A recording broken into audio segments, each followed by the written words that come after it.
Welcome back sa ating channel. Naging mainit nga na usapin di umano sa mundo ng social media. Tila nagsalita nga si Kong Akop at talagang ibinulgar nga ang 950 million nga na binulsa ni Teddy na ito. Dito nga natin makikita mga kaibigan paano sila nakakapagnakaw ng kaban ng bayan ng milyong-milyong halaga at ngayon nga ay talagang sinibak na sa pwesto at iimbestigahan at ibubulok sa kulungan kung mapapatunayan itong may sala. Ngunit kung makikita natin ay talagang tinuldukan na nga ni Kong Ako na talagang kinuha niya ang 950 million na pera. Dito nga natin makikita ang mga pulpolitiko na ganib sa kapangyarihan kung bakit nga nila nagagawa ang pagnanakaw ngayong administrasyon na ito dahil isa lang ang ibig sabihin na ito na hindi sila natatakot sa batas at alam nilang mababayaran ang mga pulpolitiko na opisyales ng ating pamalahan. Dito natin makikita mga kaibigan na talagang nadadamay ang matitinong mga opisyalis lalo na ang ating mga kapulisan at kasundaluhan na talagang ginagampanan nila ang kanilang mga trabaho. Ngunit marami pa rin less po mga judges at iba pa na nababayaran ang kanilang mga prinsipyo dahil nga ang namamahala sa atin ay ang kuting ng norte na talagang wala nga daw di umanong ginagawa at walang kwenta dahil hindi nakikialam sa problema ng bansang Pilipinas at nababayaran ang kanilang mga prinsipyo dahil sila mismo ay isang korap sa loob mismo ng Malacanang na naghahari-harian na ang mga pulpolitiko ng mga Dilawan at unity ng Dilawan at ng mga Araneta. Well mga kaibigan, para nga sa karagdagang impormasyon, panoorin nga natin ang buong video. At kung bago ka lamang sa akin channel, huwag kalimutan i-click ang subscribe button at notification bell para lagi kang updated sa ating mga bagong video. At para sa solid viewers natin dyan, maraming salamat sa walang sawang pagsuporta. I am Lizel Lapus of DBP Development Bank of the Philippines, San Fernando Lending Center, and we confirm the cancellation letter dated September 12, 2023, which was read by our COMSEC, Your Honor.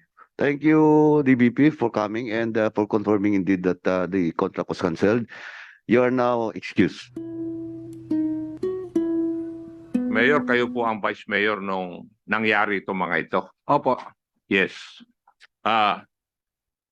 What is the nature of the lands na pinag-uusapan po natin?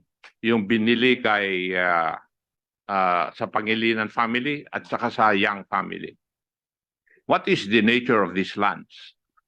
Are they agricultural, industrial, or agrarian? Yung iba po doon, ang pagkaalam ko agricultural. Yung iba po wetland, hindi pinapakinabangan yung Hindi, ang tanong ko lang po is agricultural, agricultural. agrarian, or industrial. Yun po yung classification. Agricultural po. Agricultural land. Ganon. Opo. Okay. Now, doon po ba sa pag-negotiate of former Mayor Tumang na bibili ng lupa, meron po bang ibinigay na authority yung sangguniang bayan? Meron po. Was it in the form of a municipal ordinance or a resolution? Resolution lang po. Resolution. Tanong ko po sa inyo,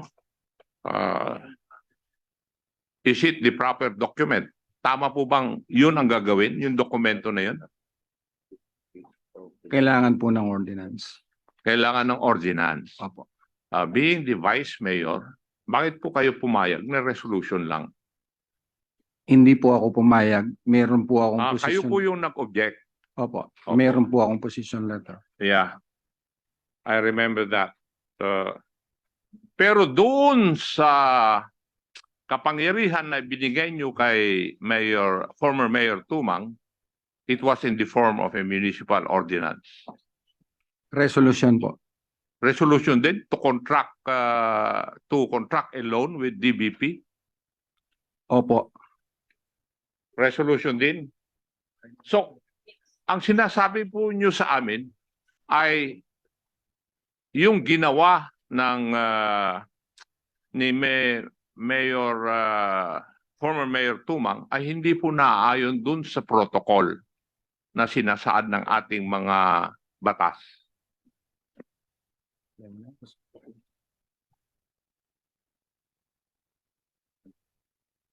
Resolution lang po yung nandito.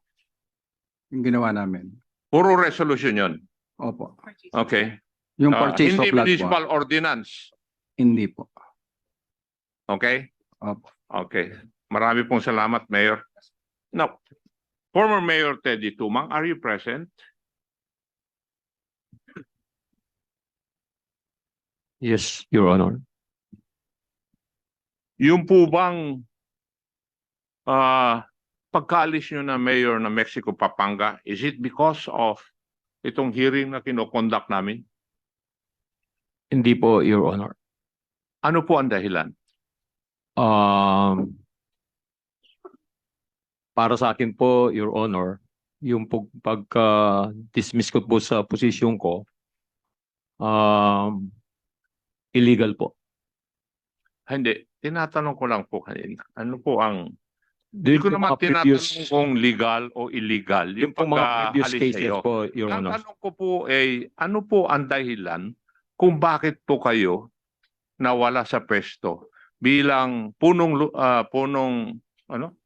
municipal mayor of the municipality of Mexico, Pampanga? Your Honor, first po, sorry po for my first answer. But ang pagka-dismiss ko po sa position, yung pong mga previous cases po, 2008. So from 2008, ngayon lang na-desisyonan. Yun po yung ginawa. Kasi yung pong mga previous cases na kasama po yun ay na-dismiss na. Opo. Yung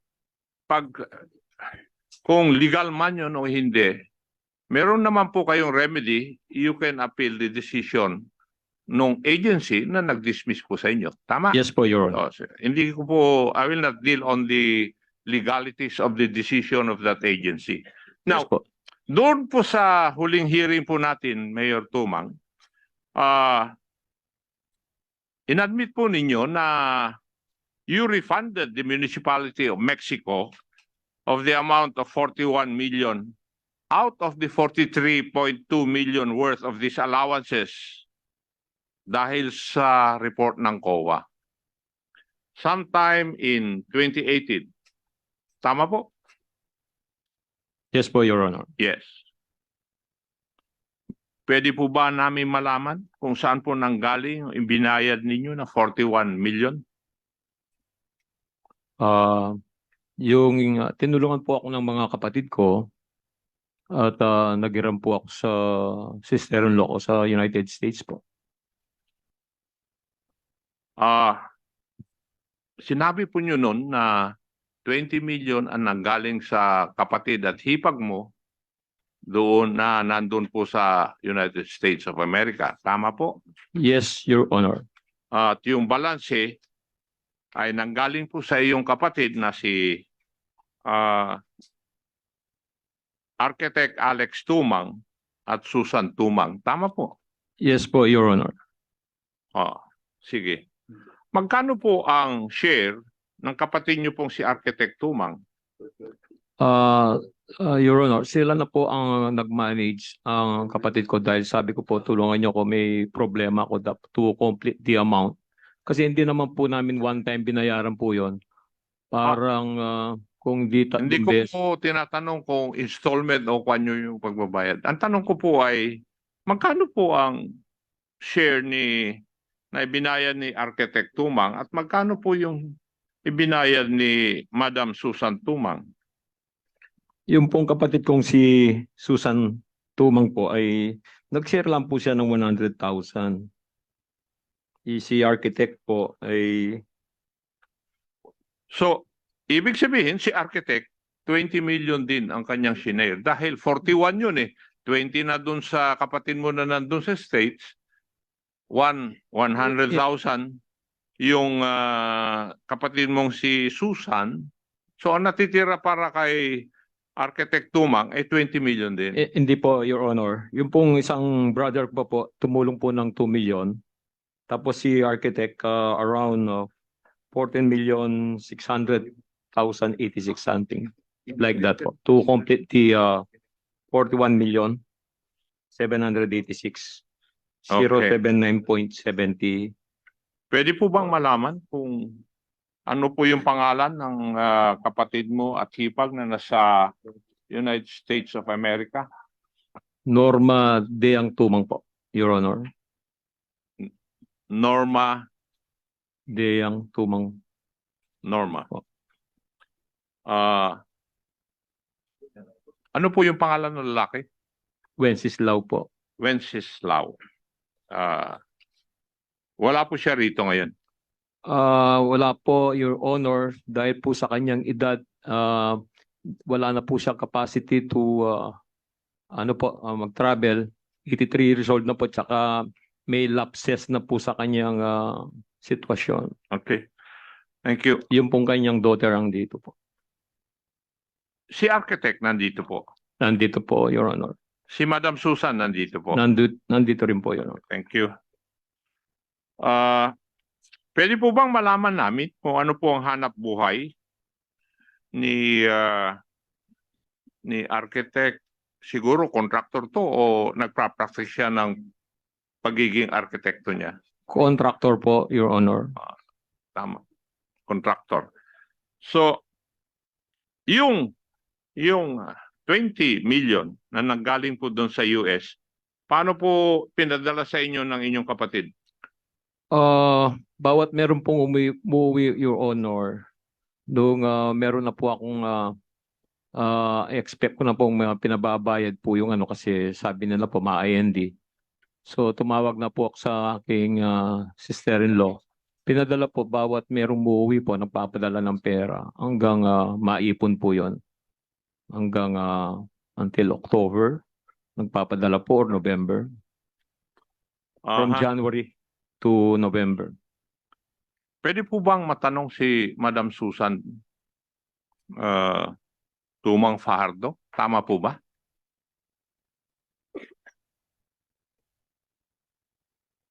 With the indulgence of Congressman Chairman Akop, Yes, sir. before Ms. Susan Tumang answered the query of Chairman Akop, we'd like to recognize the presence of Congressman Jojo Lara, representing 3rd District of Cagayan. Thank you for coming, sir.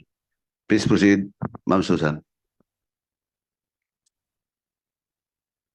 Tama po ba yun? Miss Susan Tumang Tumang Fajardo? Fajardo po. Yeah. Opo. Ano po yung trabaho ninyo ngayon? Government employee po ako sa DPWH. Ay, retired na po. Your Honor, retired na po ako.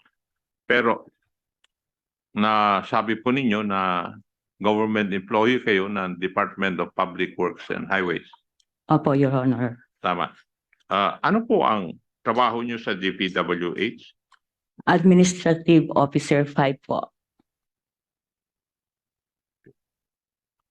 Okay. Kailan po kayo nag-retire sa DPWH? December 2020 po. December 20. 2020. Opo. Okay. And ang sabi po ng kapatid po ninyo, ang itinulong nyo lang po ay 100,000. Opo. Opo. Pwede po bang malaman kung bakit 100,000 lang po ang inyong tinulong sa kapatid po ninyo? Yun lang po kasi yung kaya ko. Kasi po may... Yun lang ang Yung- kaya ninyo. Opo. Ha? Opo. Based po doon sa ari-arian ninyo at saka sweldo? Opo, sa sweldo ko po. Yes. Now, did you submit your statement of assets and liabilities and net worth for the years 2017 and 2018 before you retired? Opo. Ano po ang laman? Hindi ko na po matandaan, Your Honor. Sige. Re-refresh ko po kayo. Totoo bang meron po kayong bahay within a 5,000 square meter lot